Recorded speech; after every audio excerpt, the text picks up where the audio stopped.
అది చేసిన తర్వాత సాయంత్రం నేను అమరావతికి వస్తానని ఈ న్యూస్ వచ్చింది. మనసు పూర్తిగా కలిసివేసింది. చాలా బాధపడుతున్నా. వెంకటేశ్వర స్వామి సన్నిధిలో ఎప్పుడు కూడా మనసా వాచ ఇక్కడ ఎలాంటి అపచారాలు జరగకూడదు, అలాంటి పవిత్రమైనటువంటి దివ్యక్షేత్రంగా దీన్ని ఎల్లప్పుడూ నిలబెట్టాలని నా తాపత్రయం. ఒక భక్తుడుగా, ఒక ముఖ్యమంత్రిగా ఈ దివ్యక్షేత్రం యొక్క పవిత్రత కాపాడే బాధ్యత ఎప్పుడూ తీసుకుంటున్నాను, ఇప్పుడు కూడా తీసుకుంటాను. అయితే జరిగిన సంఘటన చూసిన తర్వాత నేను సైట్ దగ్గరికి వెళ్ళాను. సైట్ అంతా కూడా చాలా డీటెయిల్డ్గా పరిశీలించాను. అక్కడి నుంచి హాస్పిటల్కి వెళ్ళాను, అందరితో మాట్లాడాను.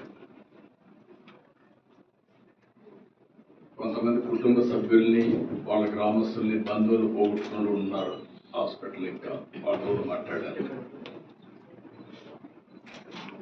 తర్వాత వచ్చి ఆఫీసులో కొంత సమీక్ష చేశాను.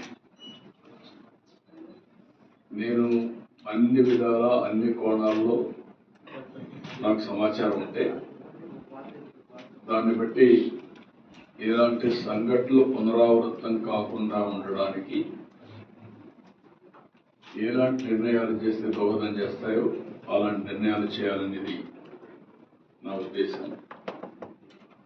నేను ఏం చేసినా కూడా నా మనస్సాక్షిగా ఈ దివ్యక్షేత్రాన్ని